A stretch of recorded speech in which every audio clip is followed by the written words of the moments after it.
tal como lo anticipábamos, está con nosotros Mariano Recalde, candidato en la ciudad de Buenos Aires a ser, bueno, ocupar un lugar que ya conoce bastante y que tiene que ver con el Congreso, con la Cámara, que evidentemente tiene mucha importancia institucional en la toma de decisiones, porque es la Cámara que al peronismo suele resultarle amable, pero a veces se complica.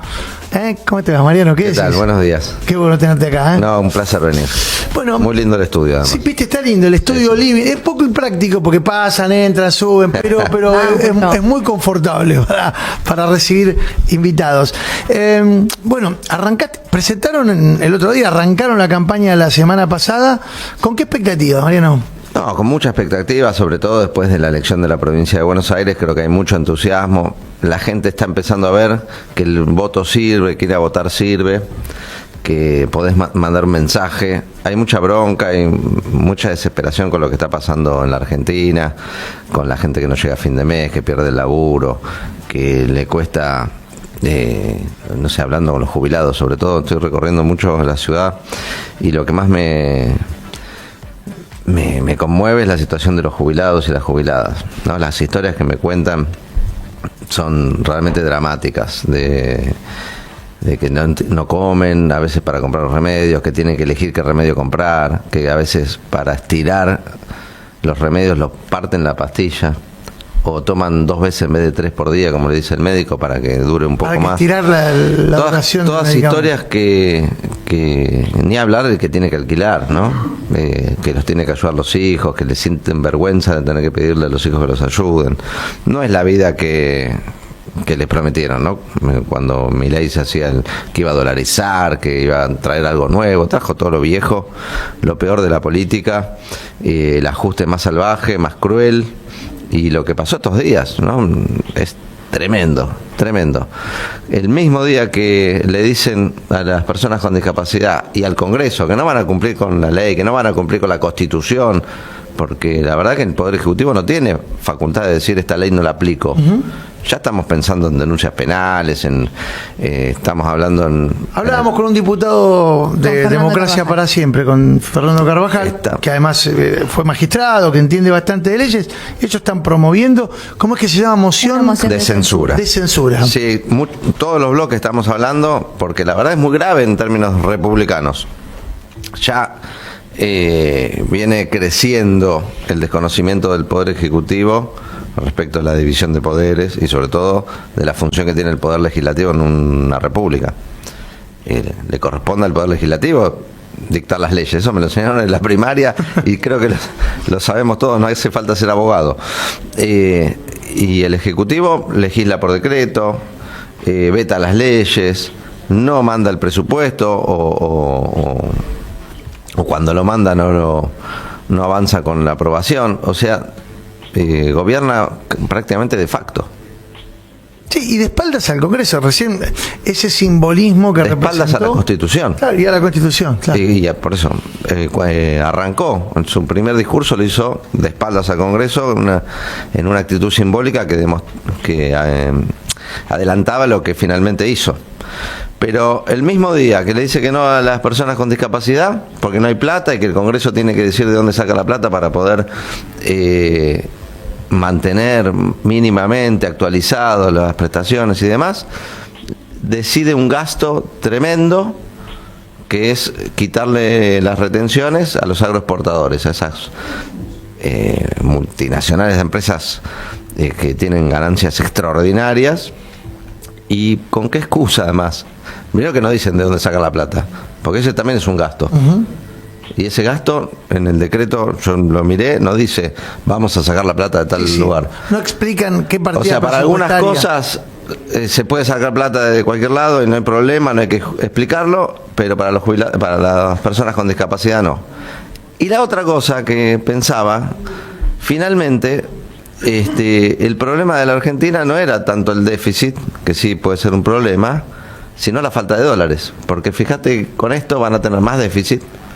Tomó una medida que agranda el déficit porque tiene menos ingresos, pero con la intención de rescatar dólares.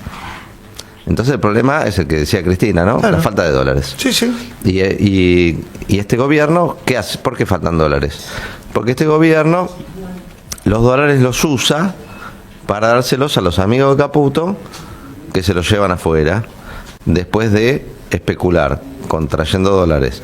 Los ponen en pesos, con una tasa de interés alta. Tienen mucho más pesos, vuelven a comprar dólares baratos y se los llevan afuera.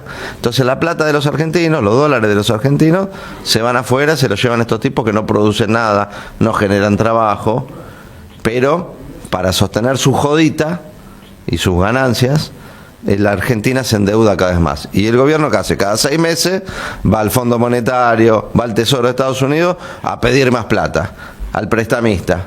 Y en algún momento esto se acaba, y cuando se acaba, ¿qué pasa? Los argentinos tenemos que hacer cargo, entre todos, de una deuda externa impagable, de una deuda externa fenomenal, que no tengo la menor duda que la vamos a arreglar en algún momento, porque el peronismo siempre vuelve y arregla los problemas, paga las deudas de los gobiernos anteriores, la deuda con el FMI, como hizo Néstor, pero también la deuda con los acreedores privados, porque Cristina le pagó a todos los ahorristas que Cavallo les confiscó los ahorros, se los devolvió Cristina. Bueno, vos estás introduciendo un tema que me parece central en la discusión política, incluso hacia adentro del espacio que vos integrás, que es el peronismo, porque la renegociación de aquella deuda que tomó el gobierno de Macri generó un conflicto. El primer gran conflicto en el frente de todo fue ese.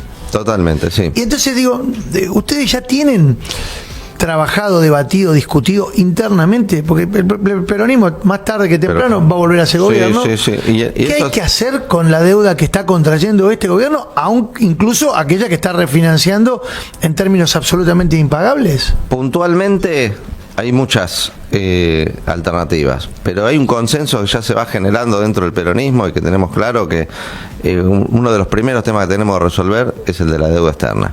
Y partiendo de algunas premisas que ya están consensuadas. Primero, que es una deuda impagable. Bien.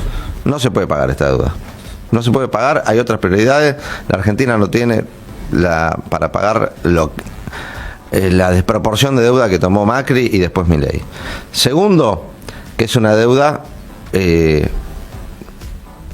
prestada en términos reglamentarios mal, violando las disposiciones del propio Fondo Monetario Internacional, excediendo los límites que podía recibir la Argentina. Así como vos vas a un banco y tenés ciertas condiciones para que te presten y de acuerdo con tu capacidad de pago te van a dar tanta guita. Bueno, el FMI violó todas sus propias reglas y le dio de más a la Argentina para favorecer a Macri y ahora para favorecer a Milei, porque por su ideología y por su pensamiento político, por su afinidad para entregarle cosas a Estados Unidos. Entonces, la tercera premisa, este fue un préstamo político. No fue un préstamo financiero exclusivamente. Los mensajes de Scott Bessent ayer, del director del Tesoro, es claro, están clarísimos. Es un préstamo político. Entonces, es impagable, es ilegal. Salió la y es titular del Fondo Monetario Internacional en esa misma línea. Algo que, bueno, el fondo como consiguió el ok, parecería, del gobierno de Estados Unidos para dar, no sé, un nuevo paso. No está del todo claro para qué sale tampoco a hablar. No sabemos qué le van a dar al gobierno de Milei y qué le van a pedir. Pero digo, esto es un acuerdo que hizo el FMI o el Tesoro de Estados Unidos ahora con Milei, es un acuerdo político, o sea que lo vamos a resolver también políticamente. Pensaba en eso y pensaba en la necesidad que tiene el Poder Ejecutivo, aunque sigue estando de espaldas al Congreso, de pasar este endeudamiento, el nuevo, el que pretende contraer, también por el Parlamento. Ayer me explicaba una compañera de ustedes, que es diputada, Julia Estrada, que además es economista, que además es una doble imputada, también lo tiene que pasar por el Congreso de los Estados Unidos. Exactamente, ese es el otro punto importante de la ilegalidad o de la falta de apego a las normas y a los reglamentos para cerrar un acuerdo de esta naturaleza. El derecho argentino dice que el que determina o aprueba un préstamo es el Congreso. Es el Congreso. Y Milei lo hizo por DNU. Y Milei no está pasando, no manda ni el presupuesto al Congreso. Entonces, son todos argumentos para ir a dar la pelea defendiendo los intereses de Argentina. Estos tipos no defienden los intereses de Argentina. Van y se entregan con tal de recibir este préstamo para sobrevivir un tiempo más y para permitirle a los amigos de Caputo, insisto, a estos fondos de inversión que vienen, traen los dólares, hacen la bicicleta financiera y se llevan más dólares de los que traen, no dejan nada a la Argentina, no dejan inversiones, no dejan producción, no dejan trabajo, es solo bicicleta financiera. No pasa por el Congreso y bueno, la verdad que nosotros tenemos una posición diametralmente opuesta, la estamos planteando públicamente y ahora tenemos elecciones. Creo que la gente tiene que entender que hay dos grandes caminos para seguir. Ser colonia de Estados Unidos, estar entregados, sometidos por la deuda externa y por a las condiciones que nos imponga el FMI de Estados Unidos, o empezar a liberarnos.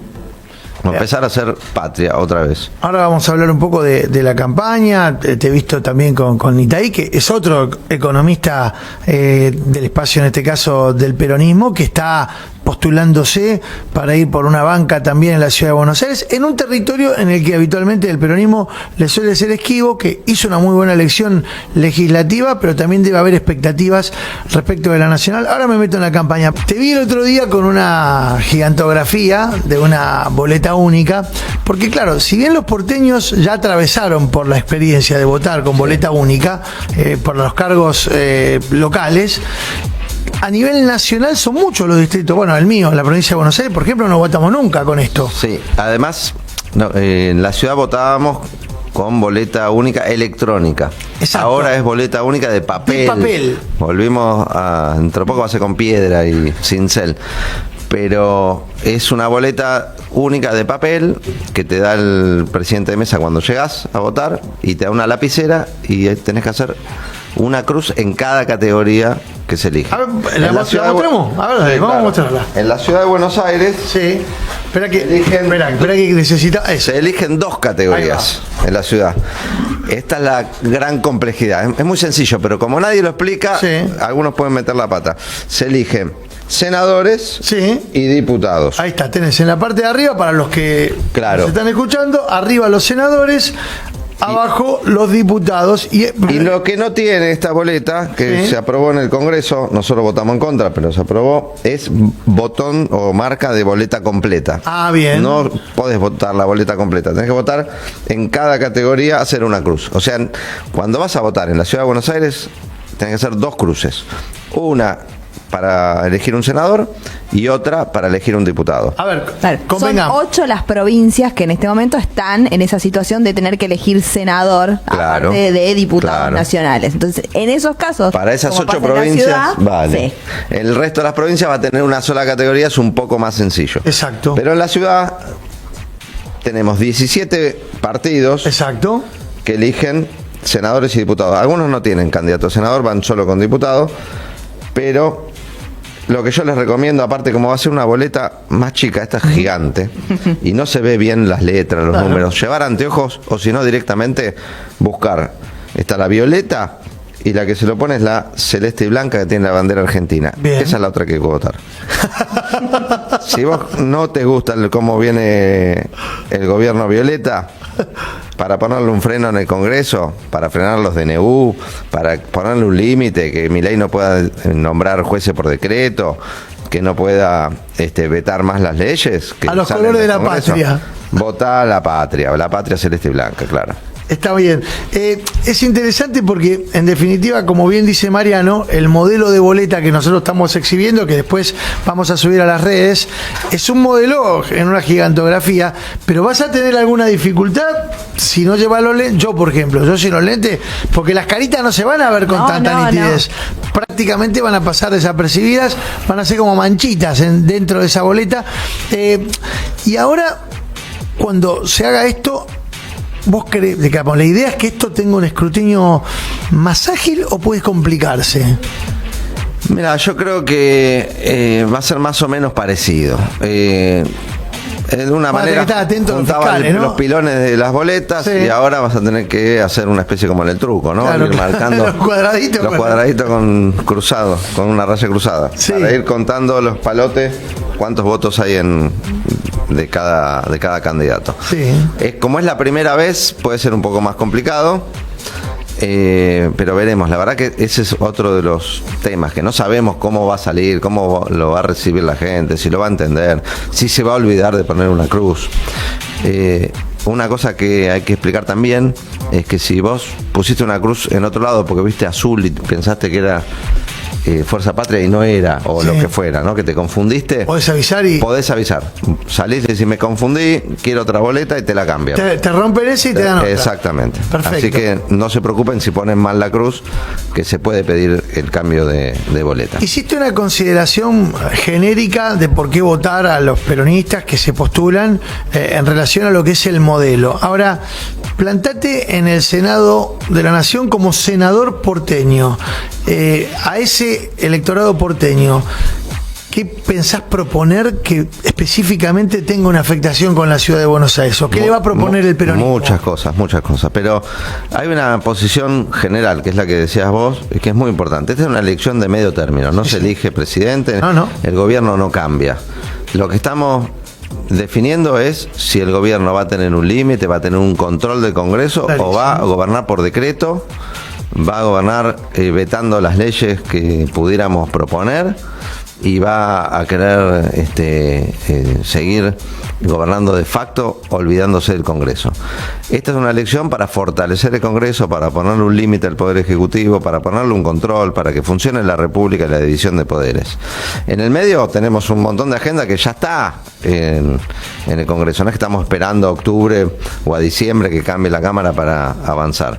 Sacamos la ley de emergencia en discapacidad para ayudar a las personas con discapacidad, y ahora estamos peleando para que se aplique. Vamos a ver si impulsamos alguna acción desde el Congreso contra el jefe de gabinete y contra el Poder Ejecutivo, que no quiere aplicar la ley que primero vetó y que a pesar del veto volvió a salir aprobada en el Congreso.